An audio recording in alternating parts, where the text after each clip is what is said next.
Welcome back to Quiet Please. Mel and Kira here. We have a busy day today. We've got a guest. Really excited to welcome Selena Samuela to the show. So that interview is coming in just a little bit. But it was a crazy week in golf, Mel. It feels like sneaky a lot happened. It did. Grace Kim won her first major at Evian, in style, by the way, made an eagle on the last to get in a playoff, and then thought she was out of it, hit it in the water in two on the first playoff hole, dropped it, chipped in for birdie, and then eagled it again. That's crazy. So, yeah, I mean, she's such a good player, and I feel like the Aussie dominance is kind of starting to show through, obviously with Webby and a few of the other kind of older generation, and then Hannah Green winning a major not so long ago, and now Minjee Lee doing what she's doing, and there's so many good players from Australia, dude. So really happy for Grace, one of the most popular players out there. Really lovely girl. Known her for years, actually. I think I remember playing with her when she was like really, really young. She was like with Corey Webb has She's like this. Still really, really young. No, dude, they're all still young. Yeah, but she's getting on now. She's like in her 20s, so. Okay, she's getting old. So that's she's getting to the end of her career now. So on the LPGA, but no, all seriousness, like Corey Webb does this amazing scholarship program for girls, and usually brings them out a major, either KPMG or it could be US Open, and kind of host them. And that's kind of where I first met Grace Kim. So it was awesome. Really happy for her, and just unbelievable. I mean, that's where the whole argument, have you seen that argument going around with like a scratch male golfer could be an LPGA player? That makes my blood boil. Yeah. Like, get out of here. You're so unserious. I'm bored. Yeah. I don't even want to like entertain that. Yeah, it's well said. It's boring. It's just move on. It's boring. Like, anybody that says that immediately, like you're just not a person that I need to interact with. But Gino Tittikun, who probably thought she had the trophy in her hand standing on 18T, then ends up in a playoff with Grace Kim and then walks away probably thinking, oh my gosh, what just happened? I mean, she's probably going to have to take some time to recover from this loss. Yeah, but I mean, it's not like she lost it. Like, Grace Kim won it. And I think that that's probably easier to digest than the other way around. So listen, Gino's going to win a gazillion majors in her time. She's just obviously a phenomenal player. So she's also but I agree with you. 15. Yeah, literally. She's older than that. She's so young. They're all so young.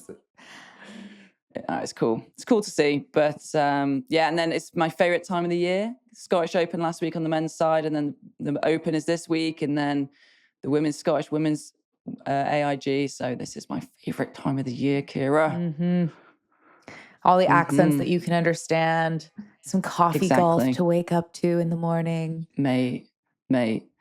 I remember this is one of my earliest memories, like when I started playing golf, and the local golf club where I grew up at, Chevin in Derbyshire, we had quite a good little pro shop actually, and I used to just hang out in there when the Open was on, and I would literally watch it for like 10 hours. Like, that was what all the juniors did during the summer holidays, just go in the pro shop, go back and watch the Open. So yeah, it's got a very special meaning to me for sure. Chris got her up just staring down Rory at North Berwick. That's a pretty big deal. Yeah, I know. Pretty amazing, isn't it? Pretty amazing. But Rory's coming back into a bit of form though, which I like to see. I feel like he's got his mojo back a little bit. He got a little bit of motivation back, which understandably took a little bit of time. So I'm excited. I mean, look, it's at Portrush, isn't it, this week? And the fans in Ireland are just insane. So I'm excited to see how he does this week. I heard somebody say maybe not winning, but still playing really well was a really good outcome for him, because winning puts a ton of pressure on you, but especially, for the next week, going into the next week, because it's a major championship, but not winning, you can kind of fly under the radar a little bit. You've proved a bit to yourself. You don't have to do all of the post-win press that takes a lot of energy out of you, especially as you're going into a week that has a lot of emotional significance for Rory McIlroy. I saw a picture of him signing autographs, and it was like 20 kids deep, just, massive crowd, all wanting to get a piece of him. He's got a new haircut as well. Oh my God, the haircut's so bad. I'm so sorry. Do you not like it? No, it's got to grow back. Hair grows back, but it's not it for him. I think it's a bit of, and I saw someone on social media go, just embrace the dad cut or something. And I was like, that's actually so true. Like, That's I feel not like the you get dad to a certain cut. age, That just like, to screw me it, just is shave it like so I don't have to do it. Well, that to me is like little kid at summer camp. Dad shaves your head like that so that you don't like get messed up or something at camp when some kid tries to pull your hair. Fair. Sorry, Rory. Fair. But it'll Again, grow I would back. tell him this in person, It'll and grow I back. probably will when I see him. Maybe that's why he didn't win, because he would have had to have taken his hat off for the ceremony. And he was probably like, yeah, it's a bit too short. Tough scene. All the pictures too. Can't be having that. How was your week, Miss Kira? Oh my gosh. So I was in Tahoe for the for the American Century Celebrity Tournament. Thank you for asking. It's such a fun week because, first of all, NBC owns the show. So we just have a lot more control over everything, and we do so many fun things. And it's a week where, week in, week out, I'm interviewing golfers. But this week, I'm interviewing people like Steph Curry and Travis Kelce and Rob Mack from It's Always Sunny in Philadelphia. And, the list goes on. So it's just kind of nice to break it up a little bit. And so Smiley Kaufman and I have a set on 17 where we just get guys a bunch to come through. And then we're also calling golf. And I like in my normal life, I'm not really ever calling golf. And then all of a sudden, once a year, I get to do it. And it's so much fun. And it kind of, breaks up. Usually the interviewer only gets to do so much, which is great and all. But it's really fun to also be more a part of the team and in the calling aspect of it. But it was lovely. And I love being in Tahoe. My parents have a place up there, so I can stay at their place. I don't have to stay in a hotel. Oh, amazing. I have my own car. I've actually never been. It's somewhere I've actually always wanted to go. Is Lake Tahoe. Well, you have an open invite. Come anytime. I was kind of asking for that, but thank you. Well, I think I already extended this. I know. I think you did. That's very sweet of you. But no, I've actually always wanted to go. Can I also mention one thing? I know what you're going to say. Kira, you threw a little basketball. Did you see how unathletic my jump was? Well, hey, listen, girl. The results is all that matters, and the result was deadly. Kira smashed like a three-pointer. In your mind, you felt like you were Steph Curry, didn't you? Caitlin Clark, watch out. Totally. But in the video, because I've never seen a video of me jumping, like, what are my toes doing? Well, listen, you're a former Miss America. You've always got to be on point, Kira. You've always got to look good. Yeah, it was very dainty. However, did you think that, okay, for those of you who haven't seen, Kira threw this actually unbelievable shot, and it went into the bucket, whatever you call it. Basket. And I can just, when I saw it, I thought, I can imagine Kira thinking, holy shit, I would have looked so fucking good there. I literally would have had everything pointed at the right direction. The problem is the top bit wasn't pointing at all where it should be, but the bottom bit was. Your feet were pointing. I bet you thought you got a massive amount of air as well, didn't you? Yes, Kira. I thought, Jerry Rice, who was convincing me to do it all week, I thought he was thinking, wow, she is such an athlete. Such an athlete. Honestly. Many talents you, Kira. All week he was like, you should take a shot. And I was like, nah, I'm good. I got to go interview somebody. I just didn't want to do it. There's all thousands of people around. I don't want to embarrass myself. Finally, on the last day, I was like, okay, fine. I'll go up and take a shot, put my mic down. Ray Allen, the Hall of Famer, is standing right there shooting baskets. Oh, that's Jerry so Rice, funny. the 3-time Super Bowl champion, hands me the basketball. Kira, if we ever get invited to a WNBA courtside, I'm getting you at halftime. I'm going to go, Kira's going out. Kira's going to ball out. Totally. Yeah. Yeah, that's it. Exactly what you've tagged what yourself in now, Kira. I was always the athletic one, but you've now tagged yourself back into the game. But the best part was that I didn't think anybody was recording at that moment, but this is a great lesson in, if you work in TV, the mic is always on and the camera's always rolling. And our jib operator was on it live the whole time. And then all of a sudden in my earpiece, I hear, and let's go down to 17 where our very own Kira K. Dixon, and they play the shot in all the highlights packages for the rest of the day. I'm actually shocked it didn't make top 10 on SportsCenter. I'm not gonna lie. Yeah, right? What the heck? I know. We could have been famous, Kira. That could have been our moment. Our wasted. Our moment. Yeah. Well, listen, we come as a package nowadays. We do come as a package deal. It was a great week.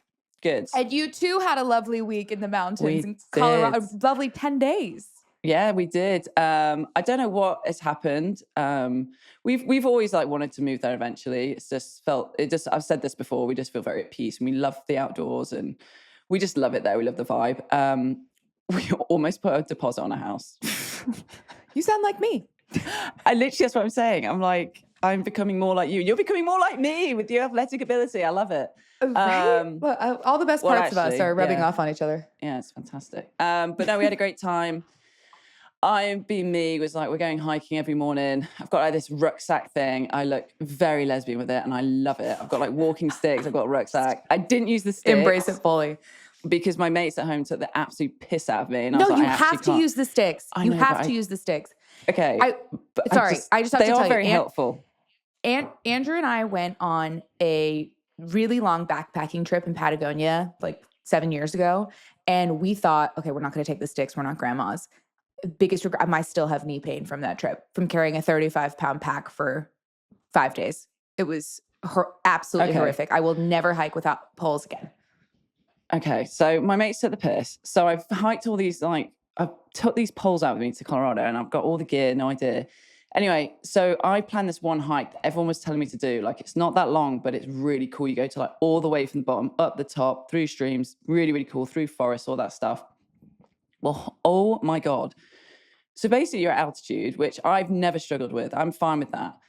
But when I've got him on my back and Carly's like, oh, you've got the rucksack. So let's pack like 2 massive bottles of water. Let's pack a lunch. Let's pack this. I'm like, yeah. So I'm like a walking donkey going up there. A donkey or a pony? It was, no, I was a donkey. I was a proper donkey, proper ass. And so I didn't realize, but the first mile and a half, I'm not joking, it's like a mile, 1.7 miles up, 1.7 down, but it is literally up, like the entire way. But it was worth it. I only stopped once. I had to stop once because, I need poles. But we had an amazing time. We went to pretty much every single brewery I could find.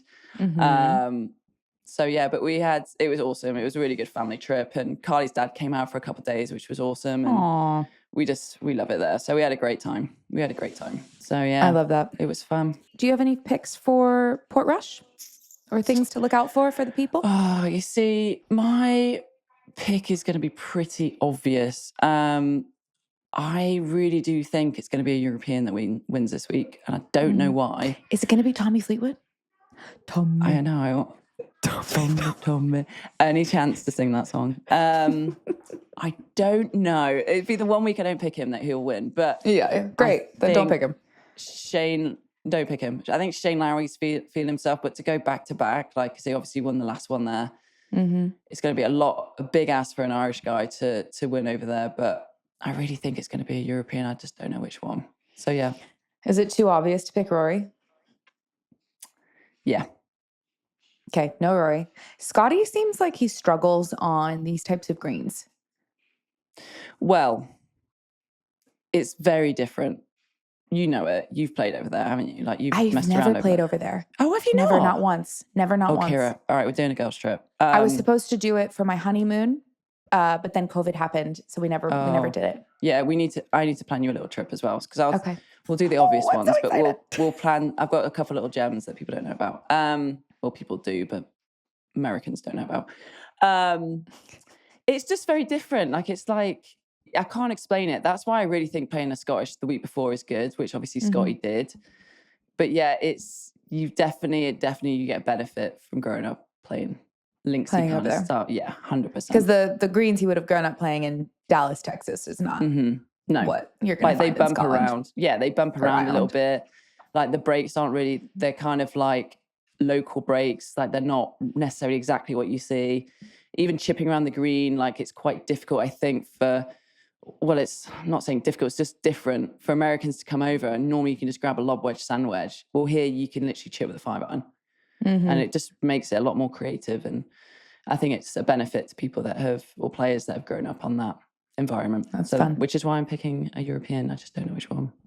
Okay. I really think Shane might do it, because I feel like he's been out there for a while. I think he might play. I don't know if he's going to win, but I think he's going to play well. Yeah, and he's had a good second half of the season, especially. So he Be rounding into form, as they say. Exactly. What about you? Who's your pick?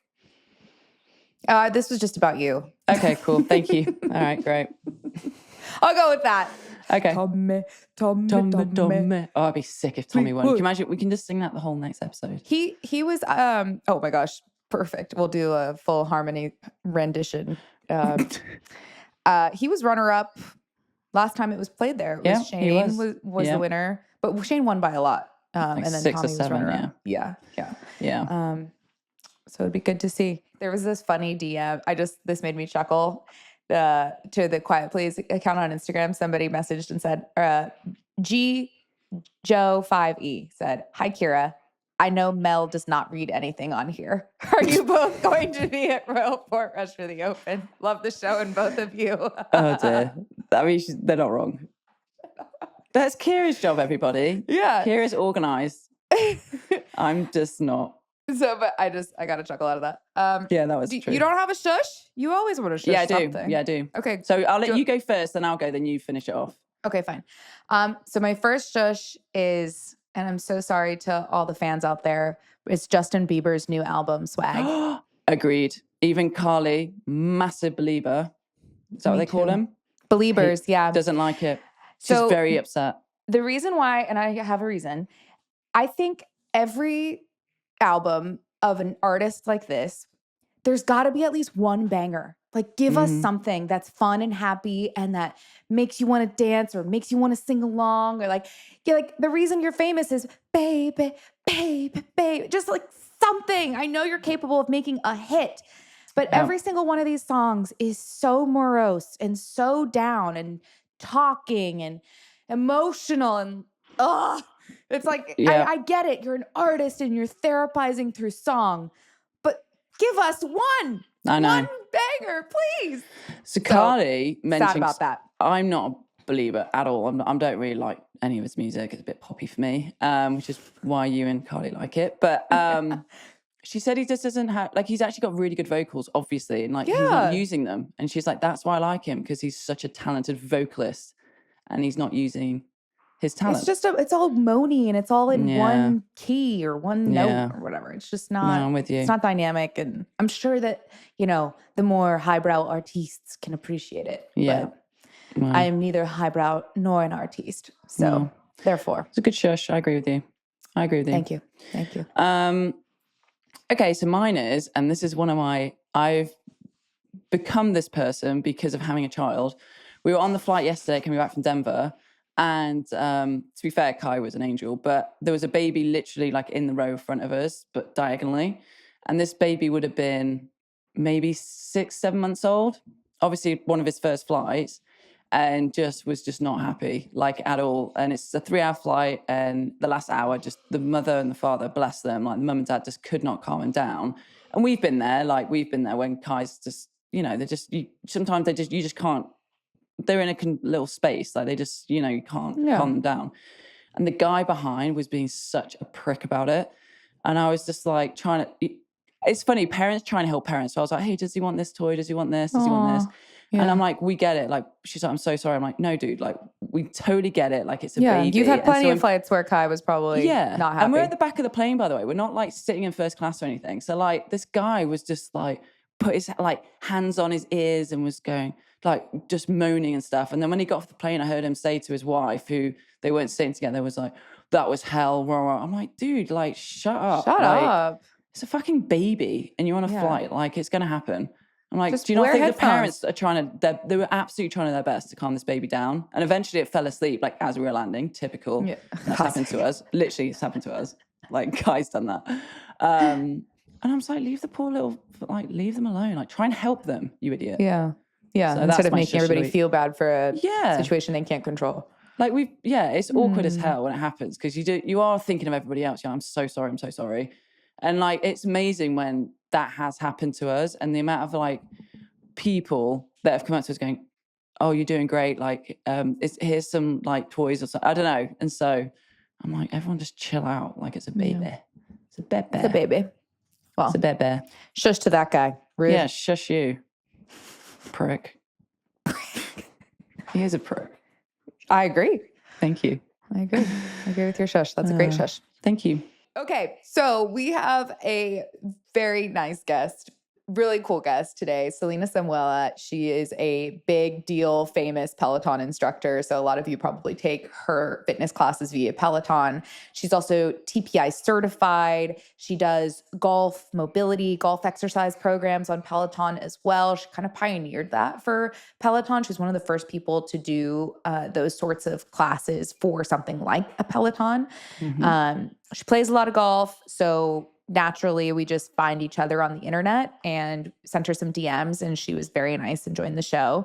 And she also has a really fun life update that she shares at the end of the show, so make sure you listen to the whole episode. But I really loved getting to know her. She was awesome. She's almost like superhuman. I feel like she never stops. Yeah. Like she's got some really cool stories and how she got into everything. And she just seems like one of those people that just literally cannot sit still and just somehow manages to organize her whole life and get shit done. And we love that. Yeah. She's got a lot of energy that she puts into using her powers for good. So we really appreciate Selena for joining the show. I hope you enjoy the interview, and we'll see you next week.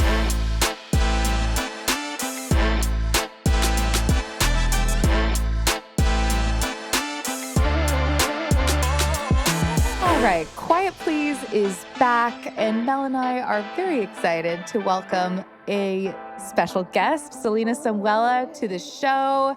She's a Peloton instructor. She's a mama. She's TPI certified, which is really why we wanted to have you here, Selena. But we've both been super excited for this chat, so thank you for taking the time. Yeah, thanks for having me. I just want to start from the beginning. Like, how did you even get into becoming like a Peloton instructor? Yeah, I mean, how much time do you have? All the time in the world. We're on your time. Yeah, it's your It's a long story. I mean, I've always enjoyed fitness. I've always been an active person my entire life. But I moved to New York from Hawaii because I had this passion for performance and I just wanted to give it a shot. So I moved to New York with the idea that I was going to be an actor, writer, director, and, New York, New York to me. So I was working a lot of side gigs. For a long time, I was working in restaurants, bars, and then I decided that that lifestyle wasn't really healthy. And because I really enjoyed fitness, I started working in fitness, and I kind of got into it in a weird way because I was still trying to get my foot in the door into Hollywood. And one of my friends was a stunt coordinator, and they're like, to get your SAG card, you could probably do some stunts. You're like really good at sports. You surf, like you snowboard. And at the time I was doing like boxing for fitness. And they were like, why don't you perfect your fight technique and like see if you can do this stunt stuff? And I was like, okay, cool. So I started working on my boxing, and then I got really serious with it because I fell in love with it. And I'm just like one of those people that I just like, I can't do something like half-ass. I have to whole-ass it. I like that. And like, I went deep and I started like competing in boxing. And then I started, and then I got recruited to start working in fitness through boxing. And at the time I was already making this transition into like becoming a fitness instructor and getting certified and all of that. And so it kind of worked out that at the time, like there was in New York City, there was like, it was blowing up, like boxing fitness was the thing at the time. And so I started when would this have been? What year? This would have been like 2017, 2018. Mm-hmm. Okay. Maybe even a little bit earlier, like that stuff started. And then it kind of like, so is this when like the girlies are into Soul Cycle and starting to discover Peloton and Rumble and like pre-pandemic, like just before it really pops off? Yes, 100%. So like 2018 rolls along and I ended up getting recruited to audition for Peloton as they were expanding from the bike going onto the tread and doing strength work. And I was at this point already working in the fitness industry, teaching at these boutique fitness studios. And since I had like on-camera experience, it was just kind of the perfect melange. It was like the perfect meetup of all the things that I had been working on for so long. So it was like an indirect way. It's not like I was like, I'm going to be a fitness instructor. This is what I'm going to do for my life. But it ended up just fitting. So then, it was like the first time that I walked into an audition and I knew that I was going to get the job.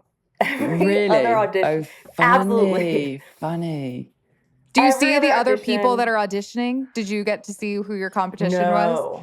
No, not at all. And this was like early days, right? This is like, as they were building, like they hadn't even launched the tread publicly yet when I was auditioning. I think maybe they'd mentioned it was like coming, and like strength was totally like in the future. So, no, I definitely didn't know other people, that I couldn't see other people auditioning. Yeah. I knew that there were other people auditioning and other people trying to get the position, but I didn't know who they were. And Peloton still to this day, like, we're pretty secretive about when we bring new people on. Yeah. Well, I was going to ask, as much as you can share, like, what is that audition process like? Like, what are they testing you on, or how? I mean, I can only imagine that the fitness is crazy that's required to be able to speak for an hour or however long the class is, while also in a really engaging way, while also doing the class full out. You actually just described it perfectly well. It's pretty much that. It's understanding if you're, understanding if you're able to perform and also engage people at the same time. Great. Okay, moving on. Moving on. You nailed it. Like, you could audition for Peloton tomorrow, I think. No.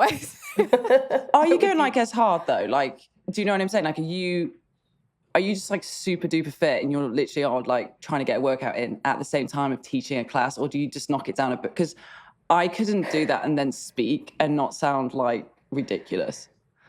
Yes. I guess it depends what kind of workout you're doing as well, right? Like, a HIIT class is going to feel a lot different, and I'm going to sound breathier in that class than if I'm teaching an endurance style run or a walk, or even lifting with lifting with the theme or idea of being endurance style versus, HIIT style cardio or something like that. So, but yeah, it kind of varies depending on what's going on and what I have going on. If I'm training for a marathon, or if I have 18 holes of golf later that day, like, I might take the approach a little differently. I might pull back, or if I'm like, this is the only time I'm going to get to exercise today, I might actually push a little harder. So yeah, it kind of depends, but most of the time I pull back a little bit. I'm not going all out the way that I would if I wasn't on camera. Do you plan the workouts and the music? Like, how does that stuff come together? Yeah, that's all me. Wow. That's so, I know. I think I knew that already, but like, it's so impressive. Like, the timing. But is it like a collaborative thing? Like, are you sitting with the person or whatever, or you just show up and you're like, this is the thing? No, it's just something that we work on our own. The only thing is that, like, we work with producers and programming to choose the types of classes you work. So, like, that's kind of more of a collaborative effort, where it's like, okay, you're going to teach a 45 intervals on Monday, you're going to teach a 30-minute full body on Tuesday, that sort of thing. But as far as the class itself, the programming and teaching style of teaching, what I talk about, themes, all of that is playlist, all of that's me. Cool. Solo. That's amazing. That's really impressive. That's really impressive. I've always thought that. I think, who did I speak to? I met another Peloton. She does a lot of boot camps. But anyway, I met her at the business summit. I obviously asked her all these questions because we're big into Peloton. My wife, by the way, absolutely adores your classes. She was like freaking out. She actually did one this morning. No way. Yeah. In solidarity with the show. Yeah. She does them all the time. Like, she, because I like try and train her a little bit, and she basically just wants to divorce me every time. So I'm like, just keep with your Pelotons. Just put Selena on. Just put Selena on. Put your second wife on. It's fine. So yeah, I've just always been fascinated with it because it's just, I don't know. I do them on the road quite a lot. Actually, I do a lot of Pelotons on the road, and I've always been, like, for me, someone who's like an athlete, like, I think they're incredible workouts, and I'm honestly not just saying that. Like, we got so fit during COVID when we got the bike. Like, so fit. Yes. Love to hear it. I love to hear that. I know. I was just saying to Kira, actually, before you go on, I think it's not right anymore. I don't know if we've been moving a lot, and like, I don't know if it's something, the magnet or something, but either that or I've got super unfit and I just need to get my ass in shape again. It's probably the latter, to be honest with you, but I need to get back on it, really. Travel can kick your ass too, it's a pain in the ass. Yeah, I mean, it's really hard. I mean, I travel a lot as well, 30 weeks a year, and I find that fitness on the road is probably my biggest pain point in life. Figuring out how to eat well and maintain some sort of semblance of routine. So Peloton is a great way, even if I'm just doing, the strength stuff in a tiny hotel room on the floor without anything. But what was for you, Selena? What do you go to immediately in the app, or what do you tell people that are on the road all the time for the thing that they should reach for to stay as consistent as they can? Honestly, my first advice for that is do what you like. Because don't try to force a type of workout because that's what you think you should do.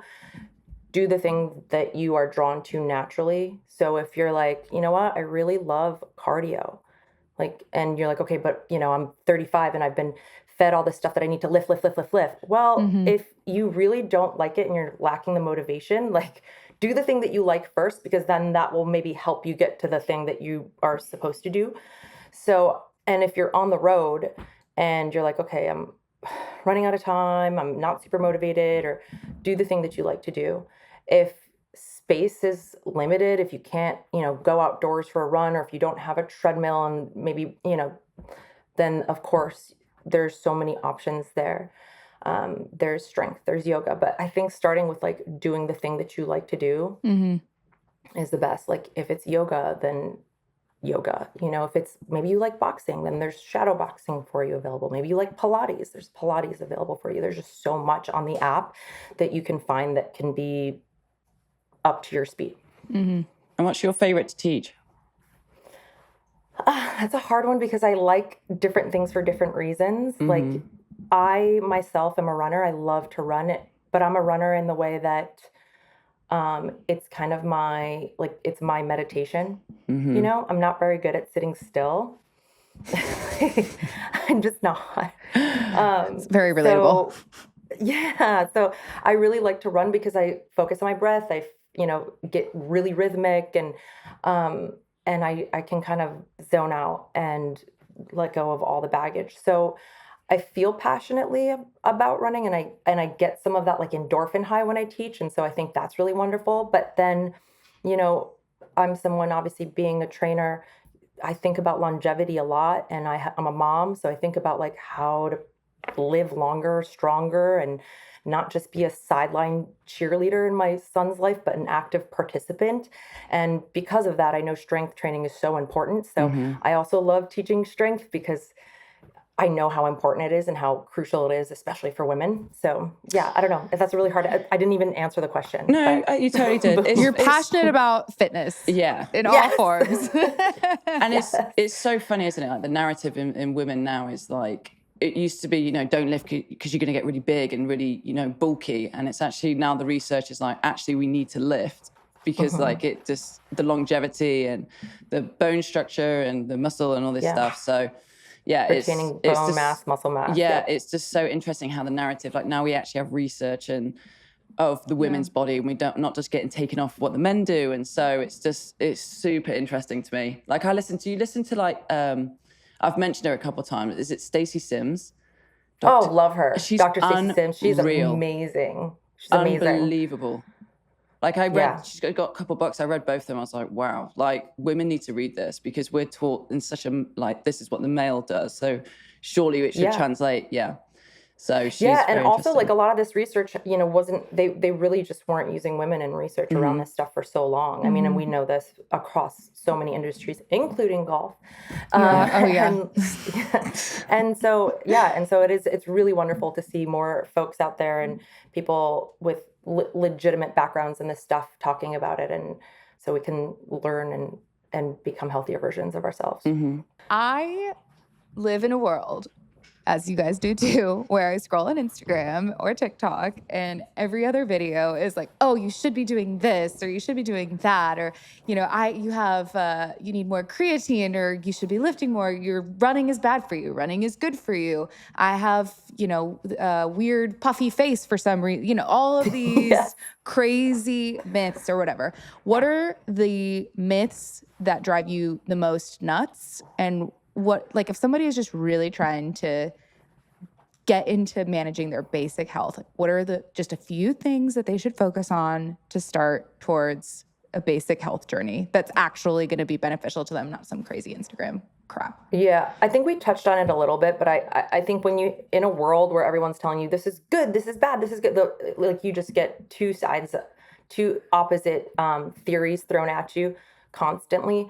I think going back to like movement is good. And you are just starting off in your journey, like moving at all is good. So again, finding the thing that you actually like to do. So if someone's telling you running's not good for you, but you're like, but you're in good health and you like it, don't listen to it. Like do that thing. And then as you start to kind of feel more comfortable in your movement and whatever it is that you're doing, like, sure, do some research and find ways to support that thing that you love. So I think some of the things, yeah, I mean, obviously we also touched on this, the thing I can't stand, and this myth has been debunked a bunch and we hear less of it now, but the lifting makes you bulky thing was just so frustrating. Like, so frustrating. And it's like, well, the best I've ever looked is when I had a consistent lifting routine. So, and like, as fitness instructors, obviously we know that. So that was a really frustrating thing to hear. And then I think, I think it's just, I think anything that's going to deter you from movement in general is probably no good. What do you think about like Ozempic land these days? Oh, and that like Kira, people, great question.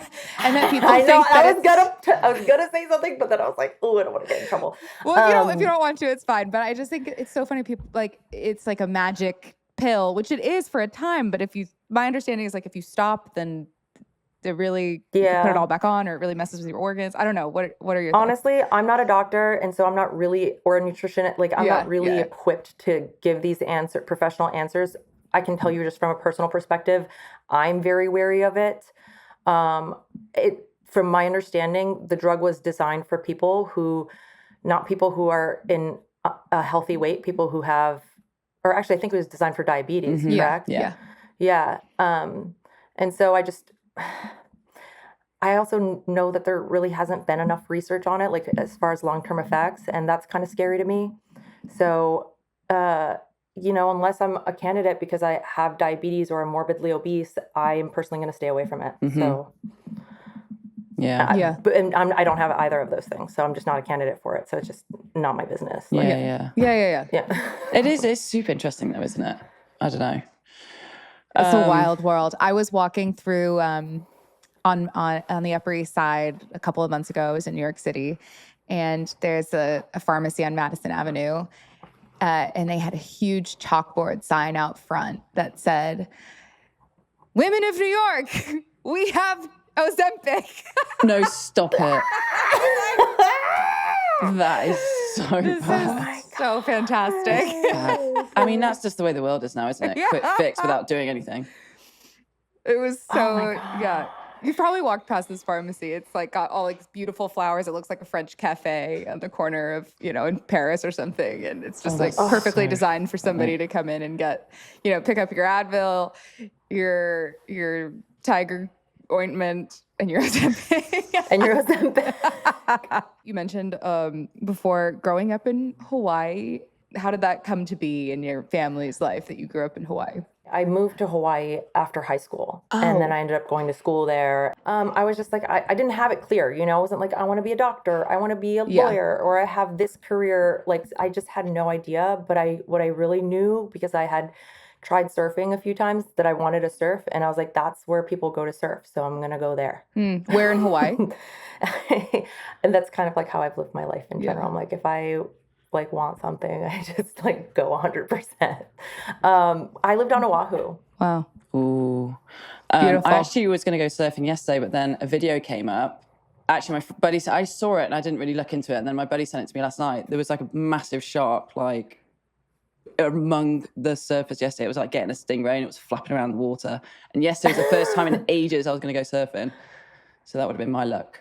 But oh my gosh. Yeah. I mean, that's part of it, I guess. I know, I'm shit scared of him. I'm not a very good swimmer either, which is wild. Oh, really? Yeah. Okay, well, that's scarier. So that to me is scarier.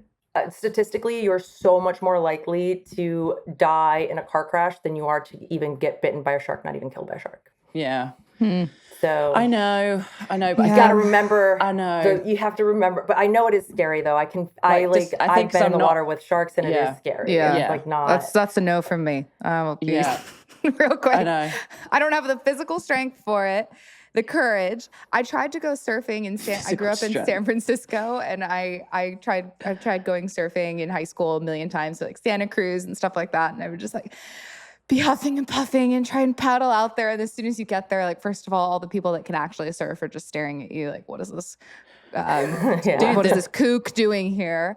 And I almost died on a couple of rocks. So I was like, we're good. We're good on that. And it's cold out there too. Like you have to wear thicker wetsuits, which makes it tougher paddling in those wet, especially back that like if it wasn't recently, because now the wetsuits are getting better, the tech's getting better. But I even remember like 10 years ago, it like wasn't that great. It wasn't for me. I'm more of a beach creature. Just sitter. Lounge on the beach. I'll run on the beach. I don't need to sit. Oh, okay. But you're just not a water. Well, I like to swim, but like in a more controlled environment. Like I like to do laps in a pool or a lake, preferably something that doesn't have creatures. Yeah, that's fair. No, that's absolutely fair. Yeah, I can understand that. Yeah. Okay, so when you moved to New York, what kind of stuff were you auditioning for? And do you love musical theater? Because Mel loves musical theater. I have an appreciation for musical theater. It wasn't my thing. I was definitely not auditioning for musical theater. I'm not a dancer. Thank you. I'm very challenged Thank you. Finally someone on my page. Yeah. Theater and film. And, I really tried so hard. I auditioned also for all the like big drama schools, got rejected from all of them. But now I'm so grateful because a lot of those drama schools actually now you have free tuition, but at the time they did not. And I would have been just burdened with so many loans. Wow, yeah.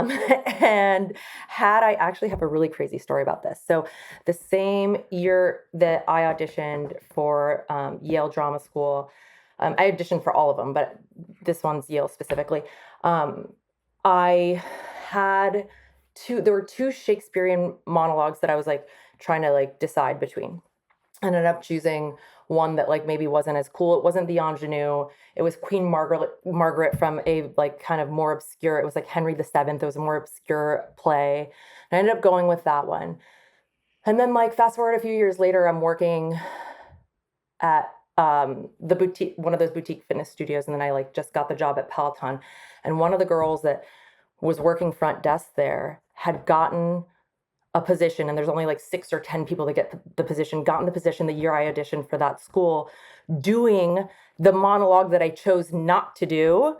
And she was working the front desk, couldn't get a job, super burdened with loans, and like talking about how she regretted doing it. Oh, that's not wild. Isn't it amazing how life can work out? 100%. That's crazy. Good for you. Good thing we went with Queen whatever. Yeah. And then like at that point, it's like, well, now I get to work on camera every single day. Sure, it's not like traditional acting. I'm not like doing Shakespeare, but it's cool. Like I still get to perform. Like it's awesome. And and it could maybe open doors to doing stuff like that in the future. I don't know. Yeah. Yeah, never say never. Never say never. No, exactly. I don't know if I want to anymore, but like, I don't know. Yeah. Oh, it's funny, isn't it? I always look back at things like that and I think, God, if I'd have not said yes to that, or if I'd have like chosen that or chosen this, like, well, how differently my life would have been. Yeah, but same. It's crazy, isn't it? When you think about it, it's actually quite weird, isn't it?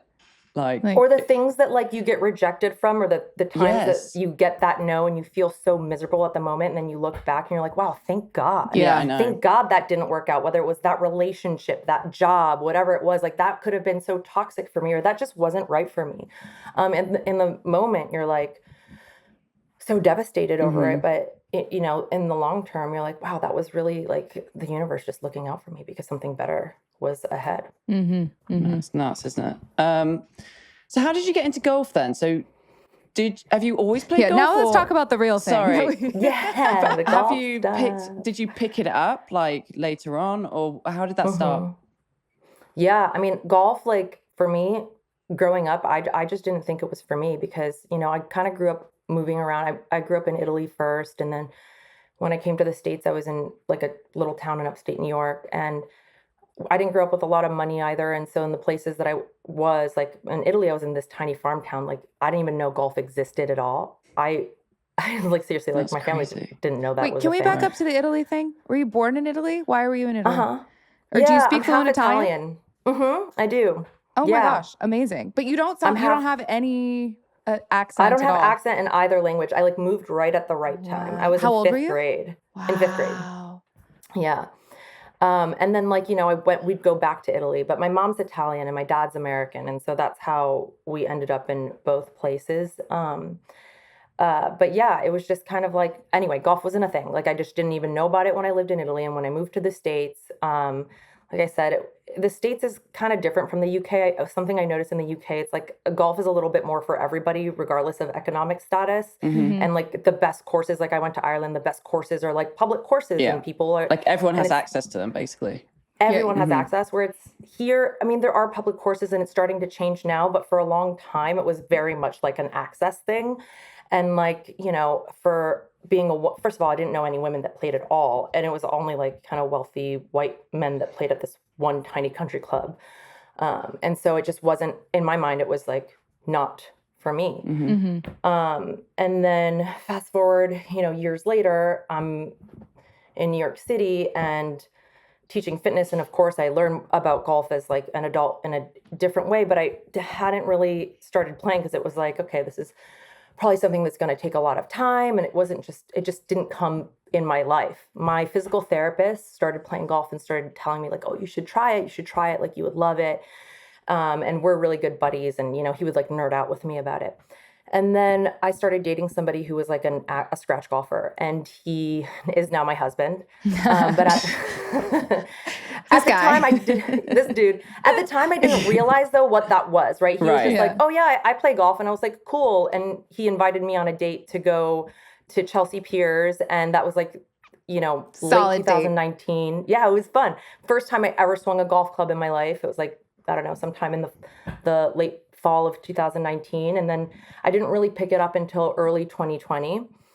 That's when I like took my first lesson, and then the pandemic hit and nobody had just in time anything to do. Exactly. And then we moved out to Westchester to kind of get away from the pandemic stuff in the city. And we moved, really close to a golf course. So I just started looping the par 3. They have like a little they have 2 18-hole courses and then a par 3.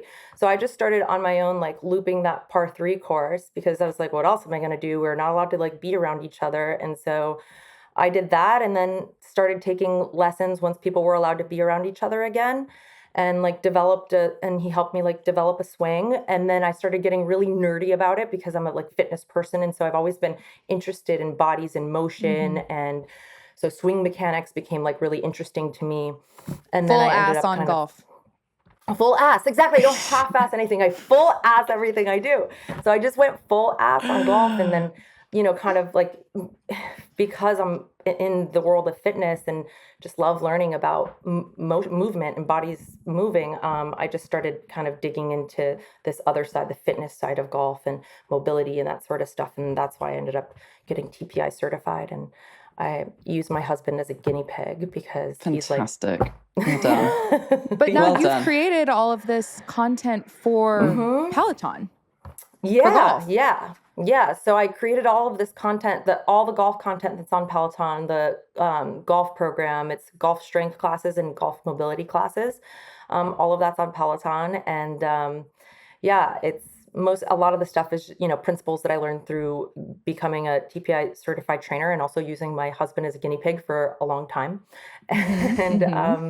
And myself, of course. And it's been great. I've really, really enjoyed teaching these classes. They're probably some of the most fulfilling classes that I've taught because the response that I've gotten from members is so incredible. Like being able to actually, hear somebody say, wow, like I feel so much better. I'm able to play 18 holes without feeling like I'm in pain, or, I'm able to get so much more rotation now. And so my drive, I'm so much longer off the tee. Thank you so much. Like those types of, like that to me is just like, oh my God, I've done my job. Yeah. Like I did my job.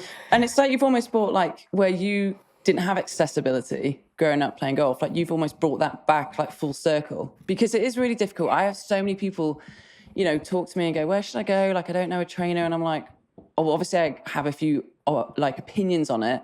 And like, you need to go and check your body out, because there's no point a coach can't do its job and fulfill their job in trying to get you to swing a certain way. Like, we're not all built, like a Rory McIlroy or, Dustin Johnson, Nelly Corda. And I'm like, go and get your body sorted out and figure out what your limitations are and then build a golf swing from there. Bingo. Yeah.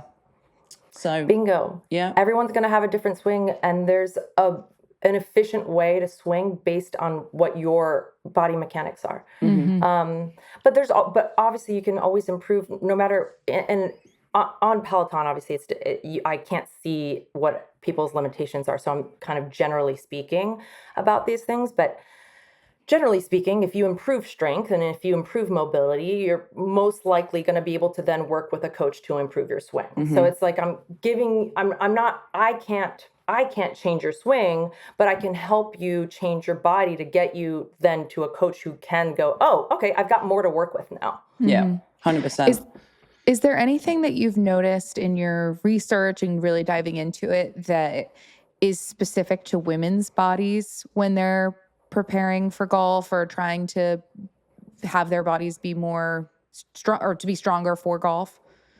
Yeah, I think there's some like major differences. Like you notice like in a lot of literature around golf, like one of the things they talk about a lot is like hip impingement and impairment and like unable to disassociate and rotate. And that's really mostly like more often than not, men have those impairments and women have the opposite. They're actually mobile and they can be hypermobile in their hips and they don't have a problem with disassociating.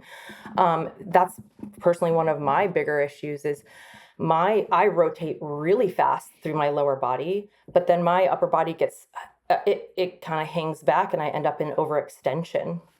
So I think that's like one of the biggest differences that I see is our ability to how we rotate and our ability to use our lower bodies versus men's ability. Yeah, I had to work so hard at that, like it's even funny. I used to have a personal kind of, my osteopath or whatever used to come with us every week. She had like 6 of us out on tour. And I'm the opposite, so I have no hip mobility. I don't know if it's from playing soccer growing up, and like I have a weird like foot thing, like where one of my foot sticks out because I've kicked a ball around for so long, and so my like external hip rotation is very limited. And it's funny now that I've stopped how shit I am because I've got into such bad habits because I'm not working on my body. Like I'm still strength training, I'm still training quote unquote like an athlete, but I've definitely not taking the pride of what I used to in my body for goal specific stuff. And it's crazy like how my bad habits have crept in. Yeah, like you lock up. Yes. Especially if you are strength training a lot and you aren't working on your mobility at all, then like you can like lock up even more. Yeah, that's definitely what I've for done. sure. Yeah. Where it's like, if you're like me and you're like having babies and you're like pelvis is like doing all kinds of different things and your core strength is starting to leave you, then, your pelvic floor isn't working as well as it used to be. Then when you start to lose core, like that's another thing that's like specific to women, especially women who are like having babies is like, you lose your core strength. And so when you lose your core strength, you lose stability, you come out of your posture a lot easier. And there are a number of things that can happen due to that. And so sometimes it's even just working on those kinds of basic core stabilizing exercises to get yourself to a good place so that you're not moving all over the place and coming out of posture. How much is, so we've kind of noticed this with a few of the people that we've had on the show that when they come from, let's say it's the world of acting or the world of Peloton, they come from a different world, but they show this interest in golf and start posting content around that. Then the golf world in turn is like, oh my God, I'm obsessed with you. and you get so many people reaching out and everybody wants to send you clothes and we want to have you on the podcast and blah, blah, blah. What has been your thoughts on the reaction of golf world seeing someone like you enter that golf space? First of all, it's like I feel so honored, but also sometimes I like don't know what to do with it because like I'll have people reach out to me and like invite me to their member guests and stuff like that where I'm like, I wish I could go to all of these, but like your member guest is in Minnesota and I get a lot of those. And It's so nice, but it's like I'm not gonna be able to make that. And also like honestly as a woman, like all of our member like guests and all those types of things are always like on a Wednesday at noon and it's like, yo, I work. Yeah. Yeah. Would you ever play in a pro-am? Like a celebrity pro-am? I haven't done a celebrity. I played, you know what, Mel, I don't know if you remember, I met you I do remember. I met you at an LPGA Pro-Am. It was in New Jersey. Yeah, It was at Founders. Yeah, what's that bloody golf course called now? I can't even think. It's called Upper Montclair. Oh yeah, Montclair. Yeah. Yes. There we go. Yeah. I remember you were playing with. Weren't you playing with Morgan that day? Morgan Pressel. I don't think she was playing, but I ended up playing with. Who did I play? Oh, I played with Molly Marcoux. I played with. Ooh. Yeah. Oh, the commissioner. Yeah, the ex-commissioner. I'm sure it was lovely. I've actually no, she is lovely. I played with her, and then my friend Jackie Nickelberry, who's on the board of the LPGA Foundation, and then I think I was with Yuka. Okay. I was paired with Yuka, which great. was really fun. Yeah. Wow, Yeah. that was like a marquee group. Yeah, that is a good group. You know you're really a big good deal if group. you're playing with the commish. Yeah, that's pretty big. I know. That was like not too long after having my kiddo, and like I really did not have my game together at the time, so I was a little embarrassed, but it ended up being totally fine. But that's the beauty is that no one cares. Yeah, nobody cares. And everyone thinks that we care, even as like the professionals, we really don't. As long as you guys are like fun and like relatively fast, like we really don't, we never care about the standard. We've spoken about this a lot on the podcast, haven't we? Yeah. Yeah. It's just, there's just no way that you're ever going to meet the standard of a Yuka Sasso. So what's the point of trying to compare yourself to that? Just enjoy the day. You're outside. You have 18 holes without needing to, like you said, like show up to a job or whatever.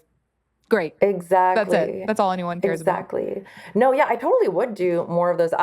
I don't know why I don't get invited to more. Like, well, we need to sort that out. We'll speak start to Craig Kessler, the new commissioner. Manifesting that, because we need to get you out there. I mean, because you're such a great advocate for it, like from a women playing perspective, but also as a TPI person, as a mobility person, just everything. Yeah, you're perfect for it. As you know, this is an audition that you're definitely getting.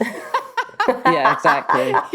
We're going to manifest more pro-ams for you if you're interested in them. Like, you'd be great at the Hilton that you play in, Kira. Like, she'd be great at the Hilton. She'd be great at the American Century. Okay, now. You'd be good at Liberty. With the Memorial. Yeah. Okay. I need to talk to my agent. Like, what is happening? Yeah, we'll sort it out. We'll be your golf agents. Yeah, we got you. Don't worry. So how have you kind of seen Peloton evolve for, I guess, either for you personally and professionally, or the company itself, from when you first nailed your audition to where you are today, and the things that are your biggest priority within Peloton? Gosh, we have changed so much as a company and as a brand, and we're constantly growing and we're constantly innovating, and it's such an exciting team to be a part of. Personally, like, I think, one of my greatest accomplishments has been developing this golf specific program, just because it's a passion of mine, and B, I just think it deserves a platform like on Peloton. A lot of people are playing golf. Like, the sport is evolving, it's growing. And as a woman too, I mean, the sport is growing exponentially for women. So as a woman, I just think it's like great that I was given this opportunity to do this and to pioneer this.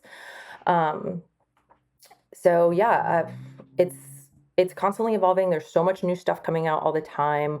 Like, if you're into running, the new pace targets stuff that we have is so amazing. It really, if you're training for a race, or if you're kind of new to running, it kind of just makes it all make sense.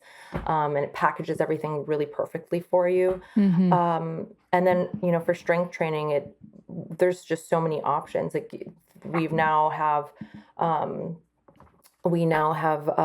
ways to create programs specifically for you, like according to what it is that you need, or what it is that you're looking for. But then also there's the freedom of just being like, okay, I know what I need, and I can just go through this like huge Rolodex of classes and pick and choose and stack things.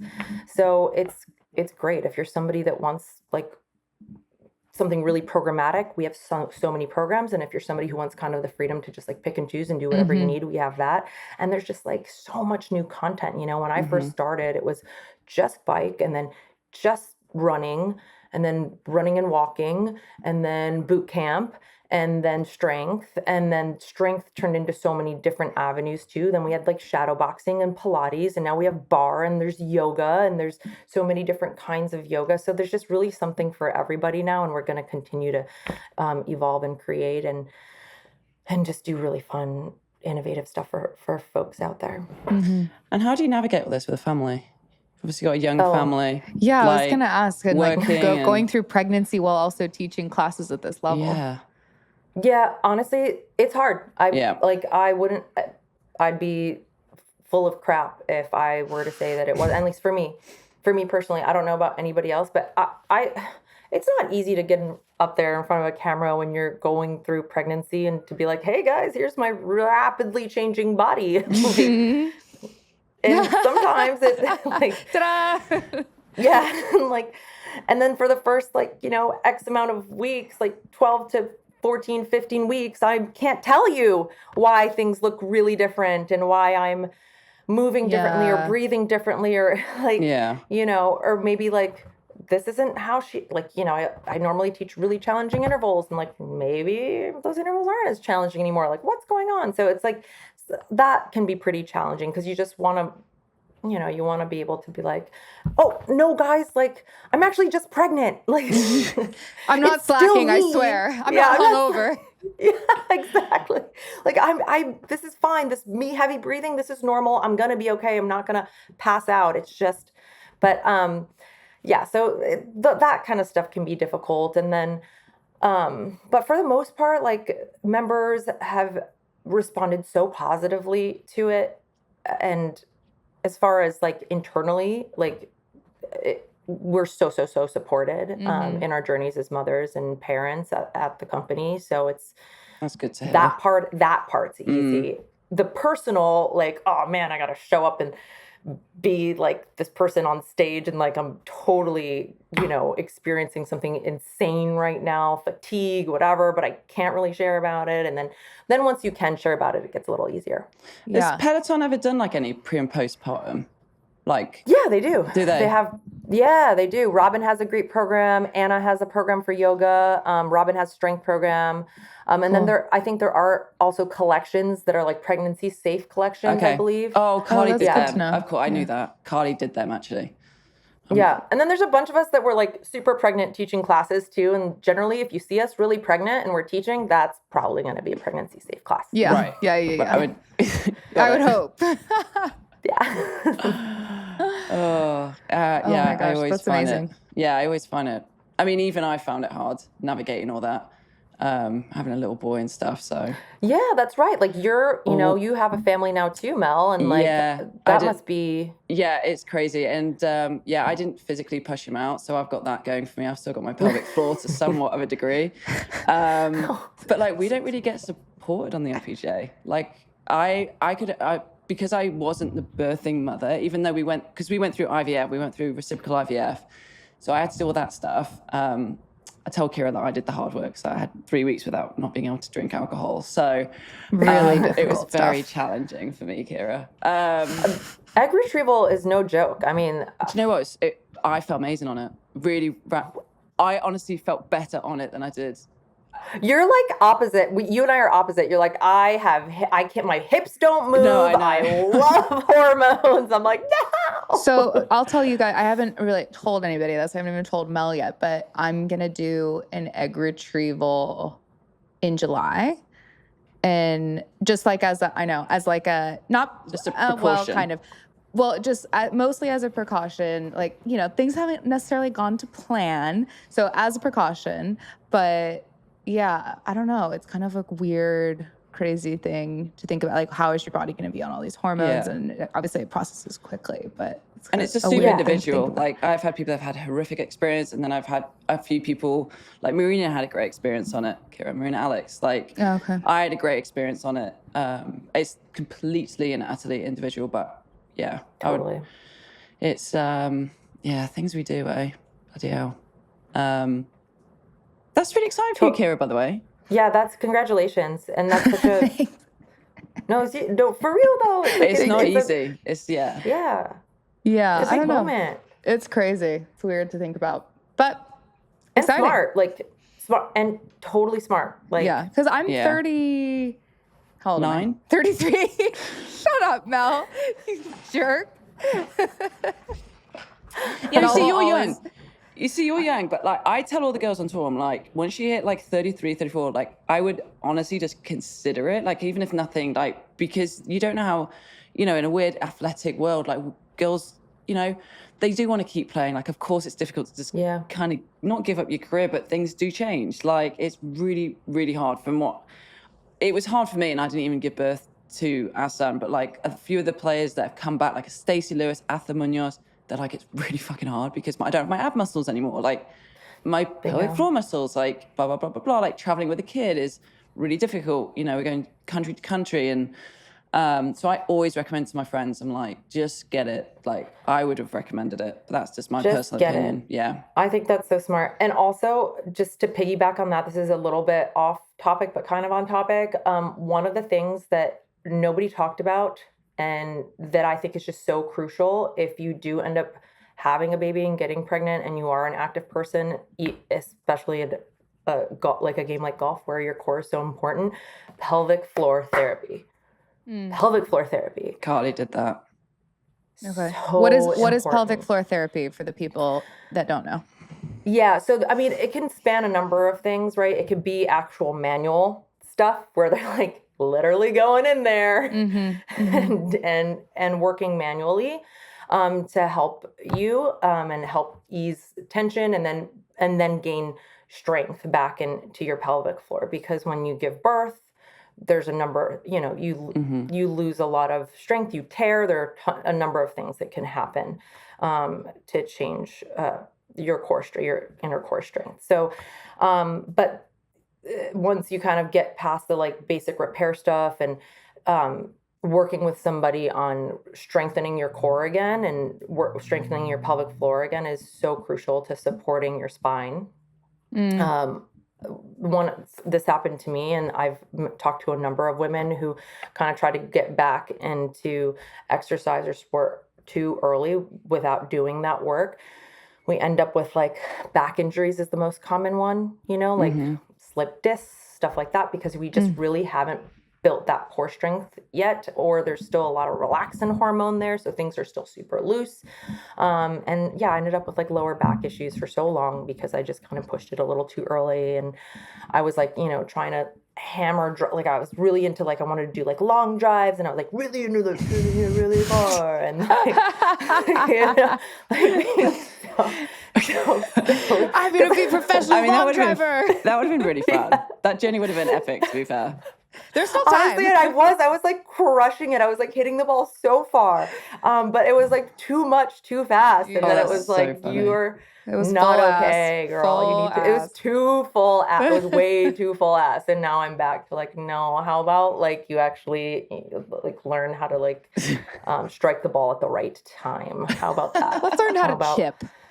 Yeah, right. How about like work on your putting, work on your short game, and then I've heard that short game is really how you score. Mel, what do you think? I would say so. Yes. Yes, I would say so. I'm back on the par 3 course, y'all. Yeah. I am Let's doing my go. par 3 course round. I do wish a player on tour though did go for power. Like I like a Bryson did. I would love to see like that journey and see if that changes the course setup because, but no one's ever needed to do it because our course setup's so bad.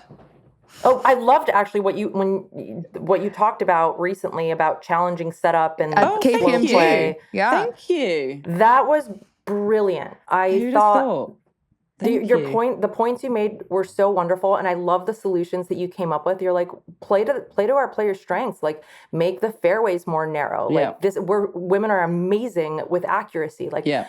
like let's showcase like these amazing athletes with like what makes sense. And I love that you came with receipts too. You're like, here's the average drive on the LPGA. Here's the average drive on the PGA. Like, what are we doing here? Like, Yeah. It made a lot of sense. I really appreciate it. But that. it's funny, being a player, I would never have been able to analyze it like that. Obviously, like just being around some really good like analysts, and I spoke to Brandon about it before I went on air, and it's just funny, like, because before I was like, no, make it harder, like go back, and now I'm like, actually, we're fucking ourselves because the fairways are so wide and the courses are so long, it doesn't benefit anyone because none of them can reach the par fives, and everyone is basically hitting roughly around the same shot on a par four the way they set up. The longer players have to lay back.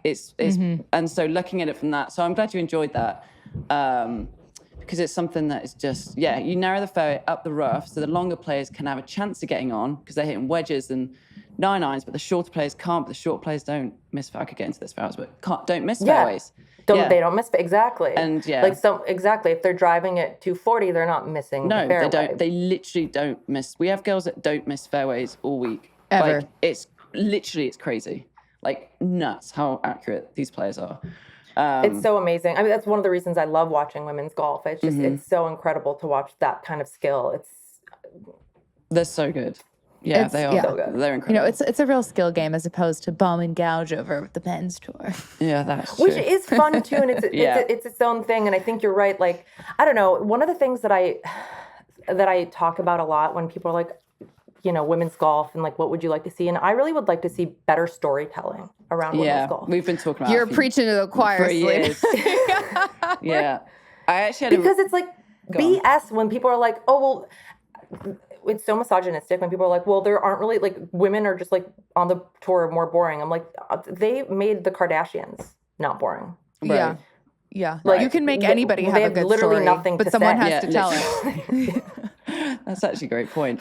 I still watch the Kardashians, though, and nothing against the Kardashians, but... No, but I mean, there's just a way to tell a story. You can tell a story and make it exciting. It's just, like, better storytelling. Like, and I think we need to get more people through the door. Like, I had a good chat with Craig, and I was the new commissioner, and hopefully, I think he's going to be really good, actually. So I'm excited to see what he can do. But we need more people through the door. We need it more at an event. We need people to know the LPGAs in town. Like, we need the players to get on board a little bit better and actually uplift everybody and know that it's an individual sport and we're individual contractors, but like, we've always been very good at being a family, and I feel like we're a bit disconnected at the minute, which is for many reasons, but I couldn't agree more. There's so many interesting stories out there that people don't know. So many. I mean, to get to golf at this level, you have to have achieved great things or have overcome insane things.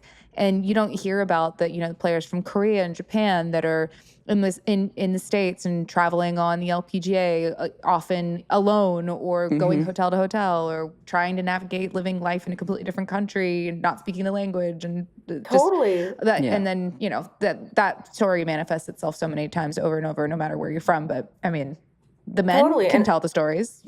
Yes, and then we like know all these like quirks and things about all the men and the thing, like what their favorite sandwiches are, what their favorite Taylor Swift song is, or whatever. Yeah. And then I don't know what that pro-am I went to. I was talking to Yuka, and she was like telling me about the anime she was into, and I'm like, that is so cute and funny. Yeah. Like where's your anime content? Like there's so many. Her bag needs to be covered in anime.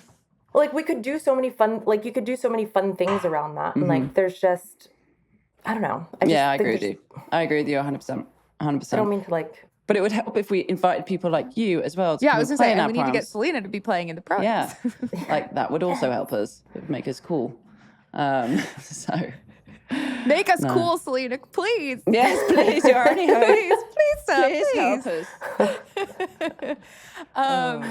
So, okay, one more like random Peloton question, and then we'll let you go because you're... been so generous with your time. I'm just wondering if, because when I take Peloton classes, I just kind of, find what the one is that fits that moment. Like there's a couple of instructors that I love, obviously Selena, but I just kind of fit the moment.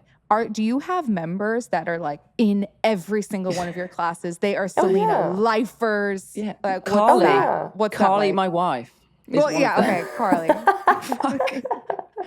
Yeah, for sure. And like they're the best. Yeah.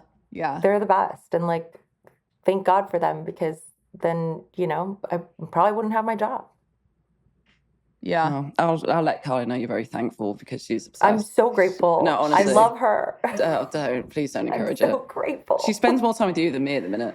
It's probably good for your life balance, Mel. No, I know. I don't mind.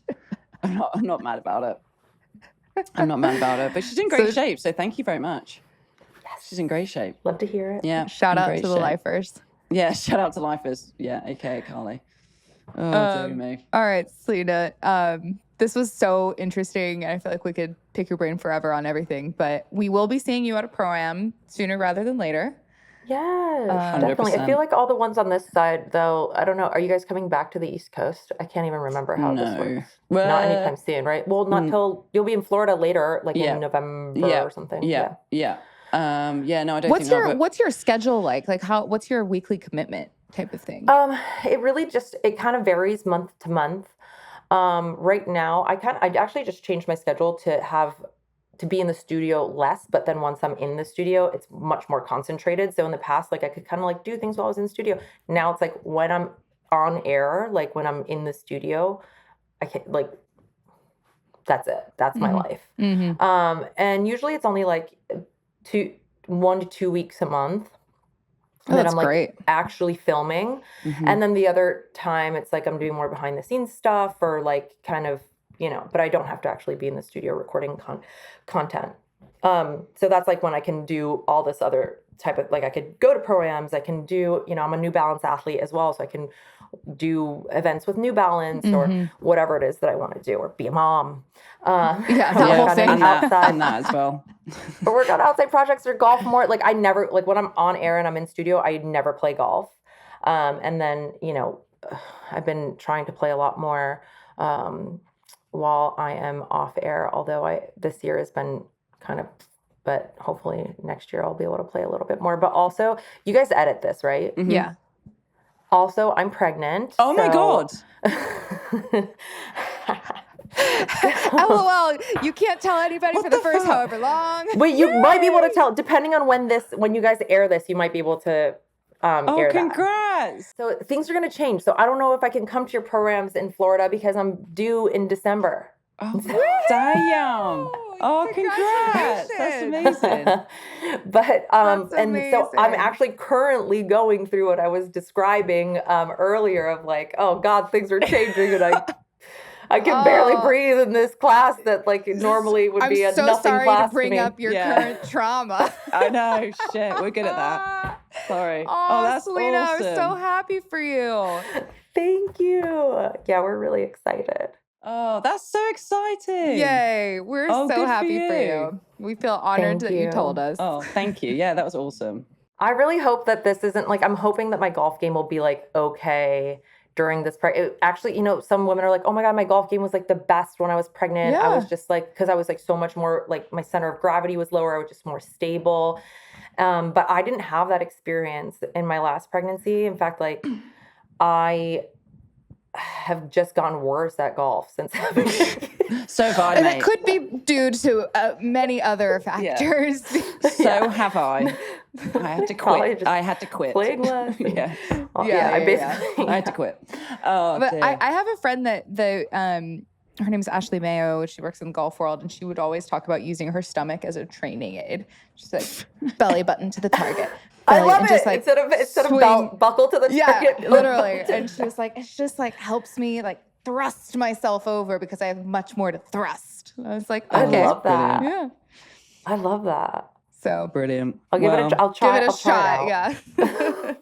Oh, massive congrats. That's such good news. Such good news. So happy for you guys.